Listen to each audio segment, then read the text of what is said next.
मुंबई ते नवी मुंबई हे अंतर 20 ते 22 मिनिटांमध्ये पार करता येणारा मुंबई पारबंदरचा प्रकल्प अर्थात अटल सेतू या प्रकल्पाचं उद्या लोकार्पण होणार आहे आणि यानंतर हा पूल सर्वसामान्यांसाठी खुला केला जाईल। या सागरी सेतूवरून वाहन चालकांना ताशी 100 किलोमीटर वेगाने आपली वाहनं चालवता येतील। अटल सेतूवर अत्याधुनिक वाहतूक नियंत्रण यंत्रणा अर्थातच इंटेलिजंट ट्रॅफिक मॅनेजमेंट सिस्टीम ही सुद्धा कार्यान्वित केली जाणार आहे। याविषयी बोलूयात अजय माने आपल्या सोबत आहेत। अजय, काय नेमकी माहिती आहे? उद्या याचं लोकार्पण होणार आहे, कसा आहे नेमका हा सेतू?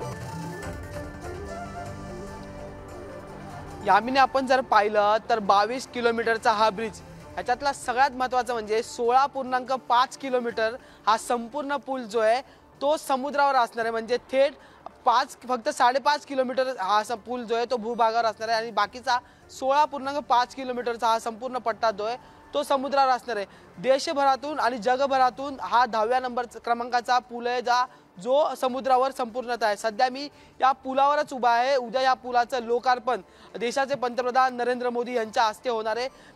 आपण जर पाहिलं तर मोठ्या प्रमाणात फलकबाजी पंतप्रधानांच्या स्वागतासाठी आणि झेंडे जे आहेत ते लावण्यात आलेले आहेत आणि या अनुषंगाने तयारी करण्यात आलेली आहे। उद्या देशाचे पंतप्रधान मुंबईत येतील आणि या पुलाचं लोकार्पण आणि उद्घाटन करतील आणि त्यानंतर सर्वसामान्यांसाठी हा पूल जो आहे तो खुला करण्यात येणार। सगळ्यात महत्त्वाचं म्हणजे या पुलावर ताशी 100 किलोमीटर एवढी गाडी जी आहे ती चालवता येणार। तर दुसरीकडे म्हटलं तर या पुलावर 24 तास निगराणी ठेवण्यात आलेली आहे आणि त्या अनुषंगाने 130 CCTV कॅमेरे जे ते लावण्यात आलेले आहेत। त्या जोडीला पुढे जाऊन पाहिलं तर तीन पदरी लेन जे आहेत या पुलावर मांडण्यात आलेले आहेत। म्हणजे 6 पदरी अप आणि डाऊनच्या मार्गावरचा पूल असणार आणि त्यानंतर जर पाहिलं तर आपण बघतोय की पूर्णपणे तयारी तर करण्यात आलेली आहे आणि उद्यापासून हा जो पूल आहे तो लोकांच्या सेवेमध्ये दाखल होईल। धन्यवाद या सगळ्या माहितीसाठी।